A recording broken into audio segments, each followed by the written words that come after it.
and 15 years back to it. Sorry, that broke off because you turned the recorder on, so you... Okay, yes, I said, let's take all of that in reverse order then. Okay. Okay, which were those 3 points. So let's go with the question of grief. Mm-hmm. Mm-hmm. Okay, so the main question was, what for you is the main point of this sutta? Because the way I read it, it seems to be quite self-evident that grief comes. I mean, if you love somebody and they die or you lose them, then of course there is a measure of grief. But for me, this grief is kind of like part of the same coin as the happiness and joy and love you derive from this person. So for me, the trick is to learn then, if you choose to live this life where you have these kind of close relationships, then you have to accept both of them. You cannot say, okay, I want only the joy, I don't want to grieve. So then you have to accept both, and you have to somehow learn how to have this deep love and joy without forming attachment to it, and how then also to experience the grief but not be destroyed by it. That for me is... You just answered your own question. Okay. But that yeah, okay. You just Because... answered your own question because you're right. If in fact we understand that grief through our attachment comes from those who are dear, Mm-hmm. then when that happens, we can handle it wisely. Yeah. And it will happen not just when we lose them to death, Mm. but we could lose them also to an argument. Yeah. Yeah. Yeah. And Yeah. Yeah. so Yeah. when we recognize that these kind of things happen, then we can deal with them wisely. Okay. Okay, because the way I read the sutta, it almost seemed like maybe the point was, okay, so we cannot have people we love around us because, I mean, they're only causing us pain. Because when in the beginning of the sutta, I forgot the name of the person who was asking this, the householder, but he asked, or he, I think he makes the claim, and afterwards he goes to the gamblers and he makes the claim again, like, okay, love and joy comes from those we love, and not grief and attachment. And the Buddha says, no, no, it's the other way around. Grief comes from those you love. So it almost seems to be Well, he pointing doesn't towards... necessarily say that it's the other way around. It's like that he turns the coin over and says, Okay, look at the other side of this coin. okay, yeah, yeah, yeah. No, that makes sense. All right, yeah, that makes sense. Okay, so then that question is already resolved. Great. Yeah. All right. Mm, so Okay. now... So if in that regard, that shows us that we also have grief every time we lose anything that we thought was dear, not just another person. Yeah, yeah, So a laptop dies yeah, and we feel grief, or the car won't start and we feel grief because we are expecting something out of it. And Nietzsche, guess what? It's going to fail. yeah. Murphy's Law is out there actively, how to say, surveilling you, stalking you. Yeah, yeah. All right. Hmm. No. So anything we hold dear, indeed. Yeah, Anything that you hold dear will come to grief yeah, if you are unmindful, not watchful. yeah, So we have to know that these things are going to occur so that we will not fall into the trap of boo hoo, pity me, mm, because that thing is gone. yeah, yeah. Okay. But that's a hard realization for many Mm, because they can only see that one side of the coin. They cannot turn that coin over and see the other side of it. It's too yeah, painful to recognize that. But that's in fact it's infective or contagious. mm-hmm. That's what a funeral is all about. Yeah. It's for the wife, for the husband, or the child, or the parent to share their grief, Yeah. to infect everybody with it, Yeah. hoping that if I can give you this gift, then I'm not going to feel so bad. But grief is very much more like fire and information. If I tell you something, then we Mm. both know. Yeah. So if I share my grief with you, now we both have grief. I don't have less grief. I'm just, giving it to you as an infection. Yeah. But luckily, it's the other way around as well, right? So joy also works like that. Yeah. That's the exactly point too. Is that, well, let's turn that coin back over and say, wait a minute, we can choose which side of the coin we're going to let being up for our lives. Are we Yeah. going to be a happy winner and Yeah. not be and not fall into the trap of the grief, Yeah. which is basically a good segue into the whole issue of what are wholesome thoughts and Mm-hmm. what's not. So Yeah. go ahead and ask that question. Okay. So it's been interesting practicing with this because I've always been somewhat aware of these thoughts, but by indeed looking at them and trying to categorize them, um, it's continuing this practice of wait a minute, I don't need to be thinking this way. I can also have a different thought. So that has been very, very helpful. But there's one It is. area. It is really an eye popper for Yes. people to begin to realize. Wait a minute! I can think what I want to think. I don't have to think what I'm thinking now. I can think something else. And Yeah. Exactly. So in many occasions that has been indeed quite helpful. Quite like yeah. Hold on. and um, that hold on that you're saying, that's exactly can be expressed of I see you, Mara. exactly. That's another expression of that. Is it? Hold on, Yeah. Yeah. or wait a minute is another way of expressing that. Yeah. Uh, and Ronald Reagan had his own expression of that. There you go again. Now Mm-hmm. he was saying it in reference of being on stage with an opponent when they would say something. But we can say that we can adopt that term to there he goes again, or there I go again, Yeah. Yeah. or Yeah. hold on, or wait a minute, or I see you, Myra, or I see you. Yeah. hmm These are those wake up calls. Yeah. One of the strongest ones was during a metta meditation I was following in the Sangha. Somebody else was facilitating, and she was doing a metta meditation. And it was right after a work day, and I noticed my mind was very argumentative.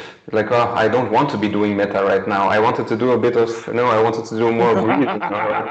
And there was all the time arguing, like, ah, but I don't want to go into this. I don't. And at some point, I was like, wait a minute. Why am I having these thoughts that are making me miserable right now instead of just leaning into whatever she's doing? I mean, it actually feels quite good to be loving. So why not just do that? Do And it. so that was a great turnaround. I love that moment. Yeah. And also I had a few of them on the bike on the way to work because uh, I started going back to work now because they loosened up the corona restrictions a bit. So then often I would bike to work and on the way be already worrying and thinking and having all these arguments with my coworkers who weren't there at the moment, of course. But this is something that I'm very skillful in at arguing with people who are not there and planning and Yes, planning an argument. yes, and then so then often somewhere on the bike on the way to work, like wait a minute, this is not what I want to be doing right now. Why not leave that for when it's happening? I mean, why do I have to have this argument right now? So it's been great. But there's one area in which I have not managed to do this quite well yet, I think. And that is, I think I told you I'm looking for a new job now, looking to transition into something else, but I'm still figuring out what that something would be. So I want to move away from software engineering into a different field. And I have some options, and very happy about that. But we talked about how wholesome thoughts bring you away from personality. We talked about how it's about, sitting on top of your pile of dirt instead of. Okay. And the unwholesome thoughts are the ones that bring you into the personality, into the suffering. But I don't fully understand yet how I can approach this job search without the personality part, because I do need to talk about my skills, my background, what am I looking for. So it seems to be all around personality. Well, yes, but it has to do with uh, a viewpoint Mm-hmm. in the sense of the intention is to get this job, and that the intention is to find this skill set and Mm-hmm. how it matches to the points that they're asking for. Yeah. Okay. And that's all there is to it. And you can have fun doing it. But as long as it's my skills, now you've got to protect them. They're not so pliable anymore. That this Mm-hmm. is who I am. This is my personality. And it, like, take it or leave it. Mm-hmm. Mm-hmm. But it's more the other way around. My problem is not that. So for me, it's more about who am I and what are my skills actually. What should I be doing? On These kind such of and questions. such a date, you went to such and such a thing, and that what I did at that place and that time fits in with the requirements for this item on your list. Okay. And then such and such another date at such and such a time or period of time, there was this task that Mm-hmm. gave the skill that matches this item on your list. Mm-hmm. Mm-hmm. Mm-hmm. And that's the way to do it, and that's what you would call then the cover letter, and then the CV is just Mm-hmm. rearranging that stuff, because it doesn't matter what you've done your whole life. Mm-hmm. What really matters is unless they've got, and there's um, how to say it, there's an exception to that. But basically, all they want to know is what skills you have, and can those skills be applied to the job that needs to be done. Mm-hmm. Mm-hmm. So after you take the skills that need to apply to the job that needs to be done, that's the cover letter. And then the CV is taking those skills, and basically only those skills, and rearranging them in Yeah. chronological order. Yeah. And that's your whole show. And if you do that individually for each one of the jobs that you're applying for, you'll get really skilled at doing this little trick that I'm telling you about. Mm-hmm. But then I still don't know which one I should go after, because if I'm like, to make it more concrete, I'm doubting between, for You, example, going into more of a product management direction. Either that's one of the things, one of the skill sets I could build this cover letter and CV around, or I okay? could go into, for example, DevOps and cloud architecture. So that's a completely different skill set that I could specialize in and go into. And I have some of the, Precisely and, so. So again, you're answering your own question. All you have to do is take the I, the me, the my, the personality out of it, uh-huh, and leave it with merely the skill set. uh-huh, So if you want that job, or you're applying for that job, then you find out all you can about the skill sets that are yep, needed for that job, and then apply all of this history that you know of to that yep, one ill one. yeah. But what if I don't know which one I want? Then you go for both of them. Okay. And then I will know afterwards. No, Or you may find another one. hmm. Okay. Okay. I'm not against job hopping. Hmm.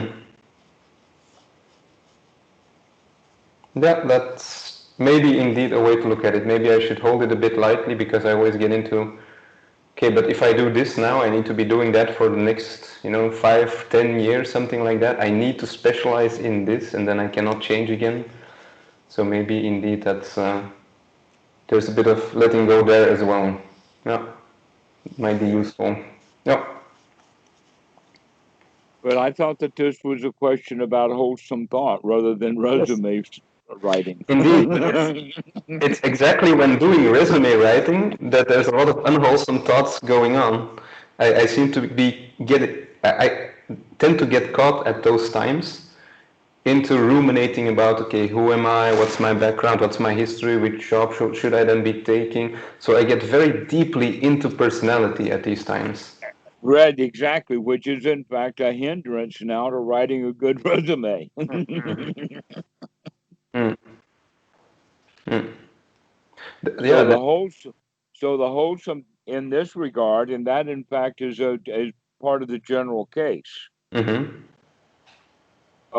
People will ask, well, what are wholesome thoughts? The answer is what's happening right now. mm, Okay, so if someone comes and has a conversation and they want to talk, what's happening right now is somebody's in your face talking. mm-hmm, mm-hmm, Therefore, that's what we're going to be paying attention to. mm-hmm, And most people don't. They pay more attention to what am I going to say if I can only get this guy to shut up. mm, mm. Yeah, this indeed has been an area of uh, how should I put it, of difficulty or something to work on for me indeed, because at my current job there's a lot of this going on, a lot of talking, a lot of interrupting, a lot of, okay, we need to have this brainstorm right now, and I'm still in the middle of something else, so that it's very difficult to let that go. But also because I notice, and that's maybe a next question, I'm not sure how well that relates to the wholesome unwholesome thoughts, but I do think it's part of it. I do feel that I need to practice a bit more with Okay, well, let's um, finish that in the short. Let's at least address that in the short, not in the long description, but in the okay, short. And okay, that is that wholesome thoughts then have to do with what's happening right now. And mm-hmm, unwholesome thoughts are clinging to the past, even if the past is now 1 second old, yeah, yeah, which has to do then I want to finish this. And so mm-hmm, if you know about that, then you can either decide to have time I actually do finish it, and when I do, then I'll get on to it.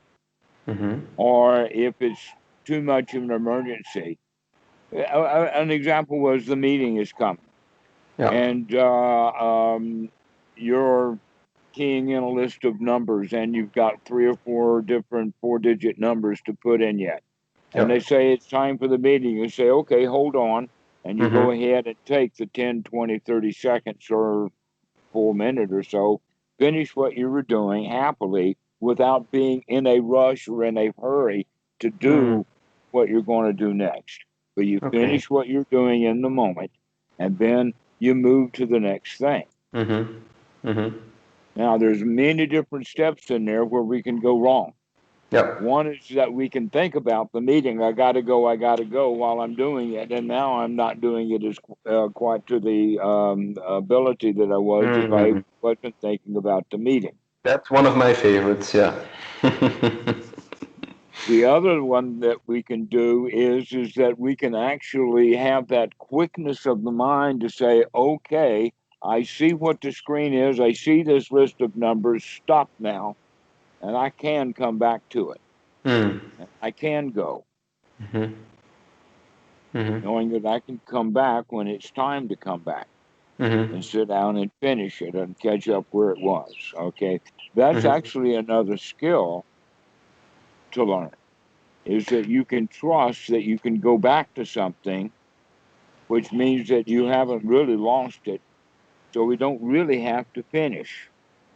Because even if you mm-hmm, got that list of numbers in, still you're not finished. I mean, you can continue right on working. mm-hmm, The mm-hmm. question is what is your breaking point? Then is the real question.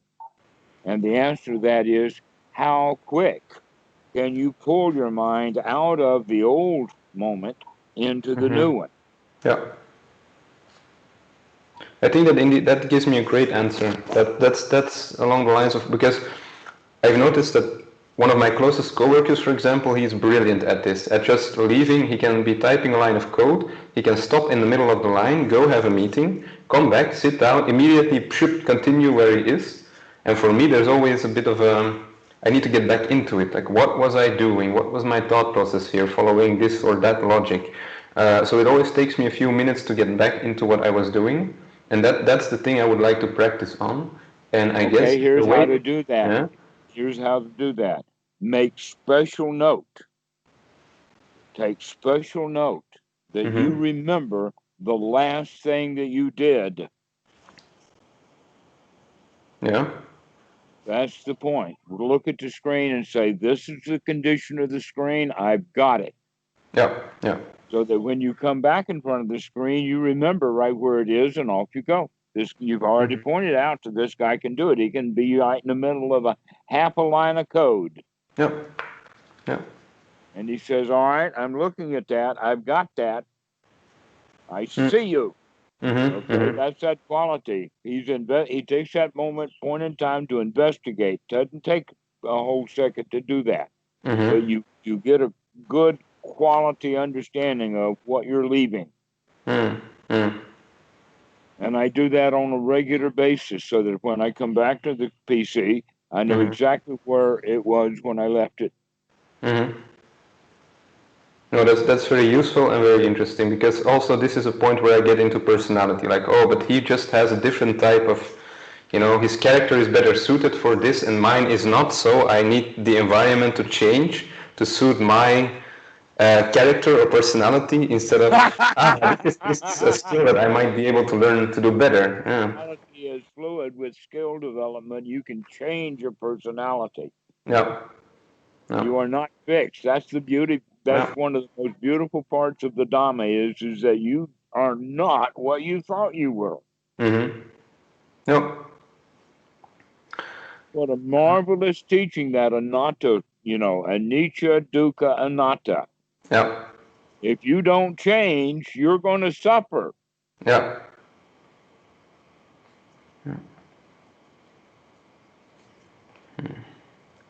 And then one more question about the practice, actually, and that's about the word you don't like, about concentration.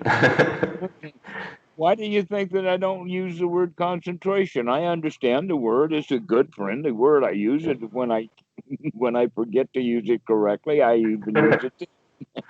Okay. In that case, so my question is about concentration. All right. And the cultivation of this concentration, because I noticed that, especially, for example, I meditate in the morning. Right after I get out of bed, I brush my teeth, I go sit down. But I notice that my mind is very active at these times. So there's a lot of thoughts going on, mostly unwholesome, in the sense that they're taking me out of the present moment. And I feel like I'm not, in general, when we're talking about jhanas or concentration, or that's not one of my, like, that's one of the areas I feel that needs to improve, I need to practice with. So my question is, what the best way would be to approach this? Wow. Okay. That would be the rest of this talk. Okay. If we're not going to go off into right view. So we can hang off on right view and we can answer that question. Because you're actually asking a question. The other way of asking the question is, what are the steps and procedures of practicing Anapanasati? Exactly. Yeah. Which is what I thought that we had done before. Excuse me if we haven't. And I say that the way that, what was the comedian's name when he said it? Excuse me if I haven't talked to you about that, because I thought that I had. But meanwhile, back at the ranch, let's go ahead and rephrase the question so that you remember the question as I'm answering it, okay? So rephrase it, or not rephrase it, just restate it. What's the question now? The question, rephrasing it as you stated it to me. The last question you asked. So the last question is then, what are the steps and the procedures of practicing the Anapanasati, right? Okay. Yeah. We might indeed have already talked about this, and then I haven't listened well enough, so maybe I just need to hear it again. Absolutely, everybody's like that. I don't know of anybody who can get this down the first time. Mm. It took the Buddha 6 weeks. Mm,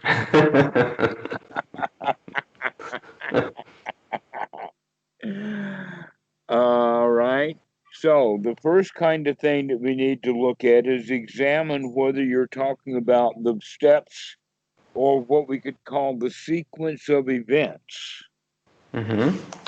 Or the sequence, when I say the events, we can talk about an event that has two sides to it. Mm-hmm. One side is cause and the other side is effect, so that Mm-hmm. everything becomes a cause and effect. Okay, so every event that comes by is what we're looking at. Mm-hmm. But this can also be misshapen into a long term kind of thing. For instance, when you would ask that question while reading a book, Mm-hmm. people will have the idea that we're talking about something that's going to happen over a series of years or a series of months. Yeah. Okay. And in fact, we don't know what the future is going to be. And so when we have systems of events or workings like that that have a long time process oriented situation, Mm-hmm. people invariably get lost because the order that they're actually experiencing it is not the order that's in the book. Okay. Yeah. But there is a better and more important way to look at it, and that's the sequence of events that's happening in the mind, quick, quick, quick, quick, quick, moment by moment, in a very, very short period of time. And Mm-hmm. we can do that in at two levels. Mm-hmm. One level is the as the practice of Anapanasati, Mm-hmm. and then the later or the deeper level is beginning to understand how the mind works itself by the Mm-hmm. practice of Anapanasati. Mm-hmm. Mm-hmm. Okay, so these then at that moment by moment level, when we begin to see things clearly, like that point that you were making, that aha Mm-hmm. experience of I can think what I want to think. I do Mm-hmm. not have to think. Okay, now when and how those kind of events occur and in what order are unnecessary for you to see or find some book that's trying to get those kind of things in there. Okay, an Mm-hmm. example of that would be the parmis that they have in the Mahayana Mm-hmm. system. And that each of these parmis then is not in a rigorous order, Mm-hmm. so that you complete the first grade or you do the first one and then you move to the second one. And when Mm-hmm. you move to the second one, you move to the third one. Mm-hmm. Okay. This is the reason I think the Western mind thinks like that is because that's how our schools and our classes are organized. So we get that ingrained in us as children. Yeah. Okay. But life doesn't come at us in that order kind of Yeah. thing. But we do know that there are cause and effect relationships that happen at a series of events or a sequence of events, just like dominoes falling. Mm-hmm. Okay, the one domino pushes the second. The second one, when it's falling, hits the third. The third domino starts to fall, then it touches the fourth domino. The fourth domino actually, when it falls, it hits two different dominoes. Mm-hmm. Okay, and so now all of those dominoes are falling or have already fallen, while those two dominoes hit five dominoes. Okay, so No. that's the way that it kind of goes. Um, don't think that two can do five, two can do four. I Mm. haven't worked it out yet. I'll have to get the domino set out to see if I can get four to fall with two domino or five to fall. Mm-hmm. Meanwhile, back at the reality ranch, the whole point is that everything that happens in the mind is very much like those domino things Mm-hmm. falling. And that sometimes things get kicked off two at a time. Mm-hmm. And when that happens and you describe it as a sequence of events in a book, it's Mm-hmm. very easy for students to understand that, oh, step 5 and 7 go together, and then 6 and 8 happen together. When they Mm-hmm. say 5, 6, 7, and 8, you think that, oh, 6 has to be finished before 7 starts. And things are not really like that. Mm-hmm. Things are really a whole lot more confused than we would have, but we can get a general idea. And so that general idea we can look at in the sense of the map of the mind of Paticca Samuppada, or how the mind works. But in order to do that, it's really necessary to get the mind fit for work. Mm-hmm. Mm-hmm. And the fitness is to be able to get it sharp enough so we can begin to see these sequence of events. Yep. And that's what the practice of Anapanasati is for. Yep. So, Mm-hmm. Anapanasati, then, the word means mindfulness of breathing. But we've Yep. got two qualities now. We've got mindfulness and we've got breathing. So, Mm-hmm. as we wake up in mindfulness, that means basically to take a deep breath, Mm-hmm. because the first step is long breath, knowing the long breath and understanding a long breath and understanding a short breath. And we already know how to do that. Mm-hmm. Every child, even a 4-year-old, you can talk to him about that, and he can then take a long, deep breath and know it's a long, deep breath. No Yep. problems there. But sati, that's a skill that needs to be developed, to Mm-hmm. keep waking up, to waking up, to waking up, to take this deep breath. That's Mm-hmm. basically Anapanasati. So now we've got a sequence of events going in there.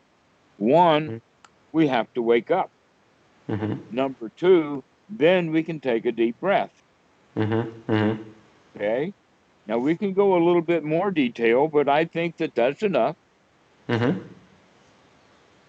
Yep. If you could wake up and every time you wake up, you take a deep breath, wow, things are already changing. So Mm-hmm. let's look at some of the details that are going to go all right along with that kind of naturally, especially if we put some intention into it. Mm-hmm. Because normally what happens is that, and Goenka speaks of this as never mind, start again. He Mm-hmm. actually prefaces that with, when the mind wanders away from the breath, never mind, start again. Mm-hmm. So in fact, when that basic instruction is at this level, when you do recognize that the mind has wandered away from the breath, and that happens all day long. This is Yep. not just something that happens in meditation. I mean, the meditation is when we get away from it all, so we can actually practice this thing much more intensely. Yep. But the basic point is that, and this fits all right along with other things that are just two sides of a coin. Mm-hmm. An example of that would be the entire teachings of the Buddha is talking about two sides of a coin, Mm-hmm. being dissatisfied Mm-hmm. and being satisfied. Yep. So, dukkha, dukkha nirodha. So, never mind, start again, which means sati, to wake up, which basically would be to wake up and turn the coin over. Let's Mm-hmm. look at the other side. Let's take a deep breath. Mm-hmm. So, by turning that over, we're also changing the content and the thought of the mind that was associated with a shallow breath. Mm-hmm. So we were basically in hindrance. And when we wake up and take a deep breath, we're actually refocusing the mind away from the thought that we were having onto the breath, Mm-hmm. which is part of one's right effort Mm-hmm. to actually take that breath, take that long, deep breath. Every time we think of it, we take a long, deep breath. That takes some effort. Mm-hmm. That's the effort that it takes, that's right effort. But Yep. as you keep doing it and as you keep getting at it over and over and over and over again, it becomes effortless. Yep. So that it's just natural that you're watching that and taking a deep breath. Mm-hmm. Okay. Now, there's this second quality that a lot of people are missing out on, and that is the quality of the gladdening of the mind, Mm-hmm. which is another aspect of one's right effort. Mm-hmm. So the sequence would really be then that as we wake up, the domino of waking up hits two other dominoes. Mm-hmm. Those two dominoes are taking a deep breath and um, gladdening the mind. Mm-hmm. Those two things now have really made things different Yeah. because before you possibly were in bad feelings, you were possibly in lost in thought, wanting something you had didn't have, agitated, worried, all kinds of possibilities are in the hindrances. But Yeah. by taking that deep breath and saying, I see you, hindrance, I see all of that crap that's going on, and now I can choose to think and feel the way that I want to feel. Mm-hmm. So this is one's right effort that leads into one's right attitude. One's right attitude is, wait a minute, I can think and feel the way that I want to. I do not have to think and feel the way that I have been thinking and feeling. This kept my life a drudgery. Yeah. That's it. Okay. That's it in a nutshell. Mm. And in fact, what we have touched on is we have actually touched on, first off, step one, primarily of Anapanasati, step nine, which is waking up and experiencing the mind to see that it had hindrances, then taking that breath. Now we also are you exercising step 10 of Anapanasati, which is gladdening the mind. That brings about then the Vedana, which is feeling good because we've already thrown the hindrance out. And that leaves us with a feeling of satisfaction and a feeling of having been able to do it. So Mm-hmm. we've Mm-hmm. now touched steps 5 and 6 of Anapanasati. Once we stay there, we begin to maintain that with step 7 of Anapanasati of being on guard Mm-hmm. Mm-hmm. so that we make sure that nothing comes in the mind because we're only going to allow wholesome things to come into the mind. Mm-hmm. Okay. While now what we're doing while we're guarding the mind is we're paying attention to what's in the mind.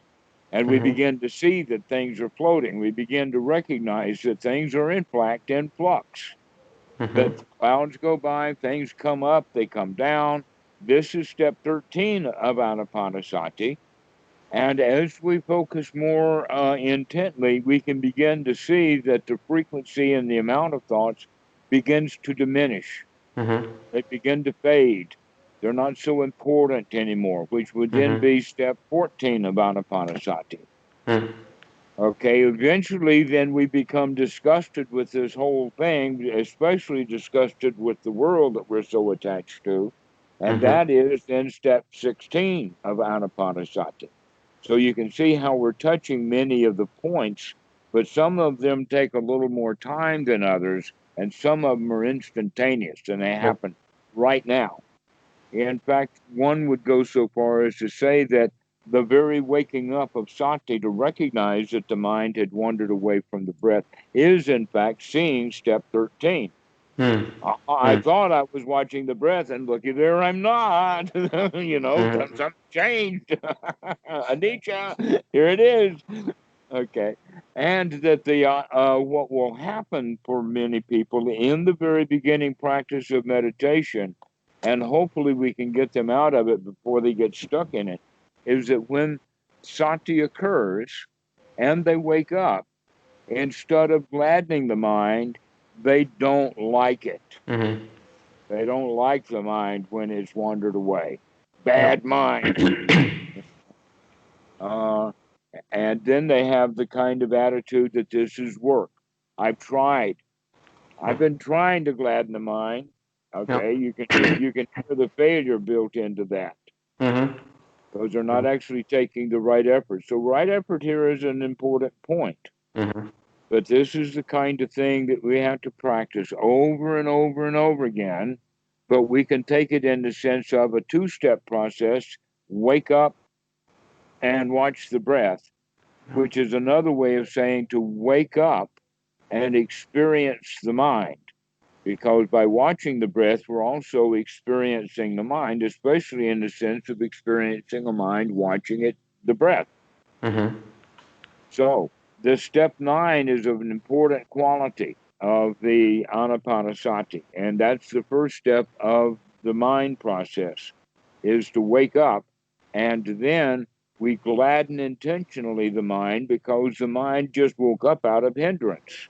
You Mm-hmm. normally expect it to be in pretty rough shape, Mm-hmm. and that we're trying to immediately get the mind out of a state of hindrance. And what we mean by hindrance is the hindrances to you having a full life, the Mm-hmm. hindrances to your joy in the moment. Yeah. These things prevent it. Yeah. So we want to throw that stuff out and then gladden the mind and bring it back to a state of satisfaction, joy, a state of having right attitude. Mm-hmm. Okay. So now that means step 6 and 7, we begin to feel really good as well as just talking ourselves into it. Yeah. But when students talk and say it like that, "What you mean I have to talk myself into feeling good?" I say, yeah, attaboy, you can do that too. Mm-hmm. We can actually talk ourselves into being in a good mood. Yeah. And we can also say, how do you think you got into a bad mood in the first place? Mm-hmm. Mm-hmm. We generally talk ourselves into a bad mood with Yeah. the thought, I don't like this. Same process. Yeah. It's the same process. Now, the choice is, which side of the coin are you going to have up? Are you Mm-hmm. going to have the bright side? Or are you going to have the dark side? Are you going to Mm-hmm. have the old past that we were raised in? Or are we going to decide that we can brighten up, Mm-hmm. that joyful look? It's a very simple concept when we say dukkha, dukkha, nirodha. And yet, so many Westerners, they just fret and stir with that for so long without Mm-hmm. recognizing, no, that's what you do in your mind. You're either satisfied with things or you're not satisfied. And guess what? You spend a whole lot of time being dissatisfied. Mm-hmm. You could spend that time being satisfied. Yeah. And so it has to do with the quality of the time, not the depth of the quality, but just merely the frequency. Just keep coming back and Mm-hmm. coming back, coming back, and getting yourself into a state of satisfaction. And wow, will the insights come? They keep, oh, Yeah. yeah, I see what's going on. Mm-hmm. Mm-hmm. Because basically, every insight we have basically comes back down to the form of, I see you, Myra. I see Mm-hmm. that. There you Mm-hmm. go again. Okay, almost every insight. There's very few insights. There may be a few, but they're nonverbal. If Mm-hmm. it can't be Mm-hmm. verbalized, that insight is, I see that. I think, in fact, that's the definition of the word insight, is to Mm. actually see it on the inside. I see it. Yeah. Yeah. Uh, So that's the whole quality of that Mm-hmm. waking up and taking a look, doing a bit of investigation. Yeah. But then, if we bring that back to really like concretely, like my concrete practice with this mind, with this, then the question would be: so I have two ways of approaching this meditation in the morning. The one is just do it indeed first thing in the morning, but I notice when I wake up, my mind is very much in a very active, restless state. A lot of planning going on. A lot of I have this and this meeting. I need to be working on that. And this evening I have that conversation with that friend. So I already kind of need to be preparing that. So the mind is in that state, that buzzing state. If I then meditate, I get to practice a lot with the letting go part. Then it's constantly like, okay, there it goes again, bring it back to the breath. And then a second later, okay, there it goes again, bring it back to the back. So it's the frequency of the mind wandering is much higher. I usually don't really get lost in these thoughts, but there's a lot of, okay, there it goes again, there it goes again, there it goes again. So that's Well, one way. that's no, that's an important quality of the practice Mm-hmm. that many people think that is wrong. Mm-hmm. They say, "Oh, why can't the mind settle down?" rather than going with the thing of, wow, look how fast I'm catching this stuff. There it goes again. I Yeah. got you again. Yeah. Okay, because the only other option is off it goes and you're not watching it. Yeah. You True. want to be able to catch it quickly. So True. congratulate yourself. You're seeing, especially in the morning when you're probably pretty Mm-hmm. sharp, you wake up Mm-hmm. and you think that, oh, now the mind is super active. Mm-hmm. No, you're super sharp at seeing how active it Mm. always is. Okay, that's indeed an interesting way of looking at it. Yeah. Yeah, you got to recognize everything's a moving target. Yeah. But at the same time, I do feel there's other days when I practice with this.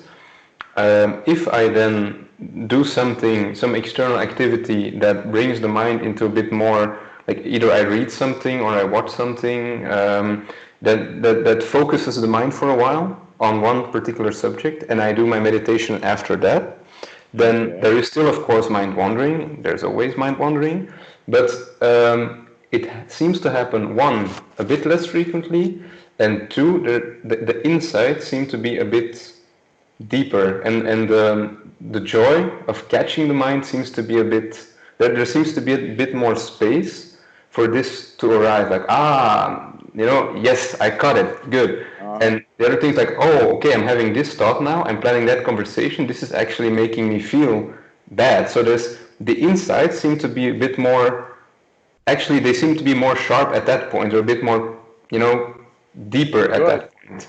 So the question then would Congratulations. be, so then the question Okay. would be, which of these, should I then, what would be the wisest way to approach it? Is, do I then do the meditation first Obviously, thing? the answer is yes. Okay. Yes. Not an either or, but a both. Mm, Sometimes you feel like a nut, and sometimes you don't. mm, Yes, there is variation in your practice. And you okay. have, so let us put it this way, you've got two toys to play with, and you're asking me which toy should you be playing with. Okay. Yeah. Mm, yeah. Mm, Because as you're saying, you're getting benefit out of both sides of mm, that. mm. No. So it's again trying to push it a bit more towards, okay, it needs to be exactly the same every day. It needs to have, this needs to be this, instead of allowing it to be whatever is most appropriate for. Okay, in fact, that's concentration, Mm-hmm. is choosing this one over that one, to Mm-hmm. where samadhi is gathering the factors together. Mm-hmm. And so there's a distinction in between samadhi, and samadhi should not be translated normally as um concentration. Mm-hmm. Concentration has the quality of removing unimportant points, getting down just to the essence or just to the important part. Yep. An example of that is the purification of gold, is taking the dross out of it, keep heating it, Mm-hmm. and keep stirring it, and then the lighter elements are naturally going to float to the top. Mm-hmm. And so they keep scraping off the top, and they get the purified gold that way. So um, that's the purification process. Mm-hmm. But we, um, whatever is happening in the mind, you can think of is that's the dross. Mm-hmm. That in fact, there's the gold will remain after we keep throwing all of this stuff out. Mm-hmm. Mm-hmm. And that's all we have to do is off there it goes again, and out it goes, and out it goes, and out it goes. But in reality, what you're doing is you're developing sati to a very high degree. Mm-hmm. And the sati is what we're looking for, because the more sati you have, the higher the level of skill. Then the more often you're likely to be awake when you need sati the most. Mm-hmm. The time when people become afraid or disgusted or angry or have, and most likely to fall into any of those bad feelings, because your sati is strong, you can say, wait a minute, Mm-hmm. That's when you need sati. So that Yeah. when those times when it's most opportune, when the let us say the call of the wild is at its loudest, Mm-hmm. and we feel, urged by our instincts to go join that herd of wild animals, and then wait a minute, Mm-hmm. I do not have to feel the way that they feel. Yep. I Yeah. do not have to feel the way that Donald Trump wants people to feel. I do not have to feel the way that everybody feels when they see Donald Trump. Mm-hmm. I can feel good instead. So Yeah. this is kind of those times when we do need sati Mm-hmm. is when we're watching the news, Yeah. because the news is designed to make you feel bad. Yeah. If it bleeds, it leads. They mean that. Mm-hmm. Which means if they can get you to bleed, Mm-hmm. then they're successful. Yeah. So that's their job, is to make you feel bad. So if you watch the news, just understand that this is all hilarious. Mm-hmm. Mm-hmm. They work really hard to make me laugh, so I might as well enjoy it. But if we go along to get along, in the sense of going the way that they want us to, that you will become manipulated, and then you'll decide to choose which channel to watch to make you feel good, not Mm-hmm. realizing they're manipulating you in Mm-hmm. just the other way. And so it's really all a part of human nature. It's Mm-hmm. actually not a surprise to see that this polarization is that's going on. Mm-hmm. People, they're how to say it, they're animals. They Yeah. literally are animals. They're Yeah. not human enough to think wisely, and so Yeah. they are able to be driven by a pack of lies, Mm-hmm. Mm-hmm. which basically is nothing. I mean, the you've heard that you can't yell fire in a crowded theater. Mm-hmm. That's all the Party has done doing for the past 40 years, is screaming Mm. fire. Mm. Yeah. Yeah, makes sense. And a lot of parties in Europe are also operating on that principle now, following their Uh, lead. Yeah, very much Following so. that lead, just yelling fire, Mm. fire, fire, fire, keeping everybody stirred up. Yeah. When we recognize that's the game they're playing, we can say, aha, I can see that. I can see Yeah. that. All right. When we do, then there's no reason to get involved with it, even at the emotional level of hating them for it, because Mm-hmm. Mm-hmm. that's the society we live in. Everybody is caught into that society. Mm-hmm. And this is the part of the insight that comes along with keep waking up so you can see things, not just while you're sitting on the cushion, but all throughout the day. Mm-hmm.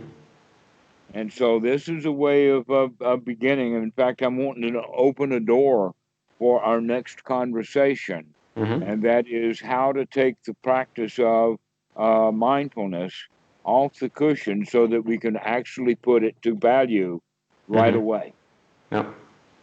rather than hoping that the sati is going to get better because it's getting good on the cushion. It's got to Yeah. be better all day long. Don't count on that. Mm-hmm. We're developing a skill here, and we got to take, Mm-hmm. if you cannot play a piano in a swimming pool, you can't play a piano at all. So Mm-hmm. we got to throw that thing into the pool to play it. In other words, we've got to learn to live our day playing the music that we're learning to play while we're in private. Yeah. Yeah. Yeah. That makes sense. And Okay, so is that this related to the noble view, or is that still another talk? that's a completely different talk. Okay. All So right. we got lots to chat about. Very good. Looking forward to it. Okay. So this is then the basic answer to that whole second question Mm-hmm. that we were having, would be boiled down to what is right thought. Yep. The answer is the kind of thoughts that give you really good, happy feelings or right thoughts, and all the other stuff that you're in the habit of thinking is not making you feel good. So let's abandon those thoughts. Mm-hmm. Mm-hmm. And one last thing about that. Um, some students have the idea that our thought process is something like a mighty river, Mm-hmm. and that they seem to think that they've got to manage this whole mighty river. But there's a really interesting way of managing a mighty river, and that is every once in a while you cut a little path off to the side so that you can do some irrigation. Mm. And Mm. eventually, that irrigating and pushing all of that out, in other words, instead of having that rush come down, you plant, you irrigate all along the way so that you don't have to dam the thing up ever, but you Mm-hmm. do take not tributaries, but tributaries flow in. We're talking about in Thailand they call them klongs. Okay. And in fact, it's really interesting that they'll open a clong at the river way up there. It's going to snake around, become a sewer, and then come back through Bangkok, and they'll flush it out at the other end of the river. Things are pretty flat there, so they can get away with doing stuff like that by Mm-hmm. the changing the water levels and things. Okay. So they really do know how to manage that kind of water. We Mm-hmm. want you to think about that same way, that you do not have to, let us say, manage a mighty river. Rather, we only are just right now taking, Mm-hmm. siphoning it off. Let's Yeah. take a little off of it. Okay. Yeah. Let's just get out of it right now. Yeah. Okay. Yeah. That's the way to look at it. And so Okay. that's another part of what are the Anapanasati by the numbers. One, number nine, Mm-hmm. which is to wake up. Mm-hmm. That hits two dominoes. It hits domino number one and it hits domino number 10. Mm-hmm. Okay. And then domino number one and 10 together knock over domino number five and six. Mm-hmm. And that's a way of looking at it. And we want to keep doing that sequence over and over and over again. Every time you can catch the mind wandering away from the breath, you put it back on the breath Mm-hmm. happily. Yeah. Okay. Does that answer that question about what's the order or the sequence of events? Yes.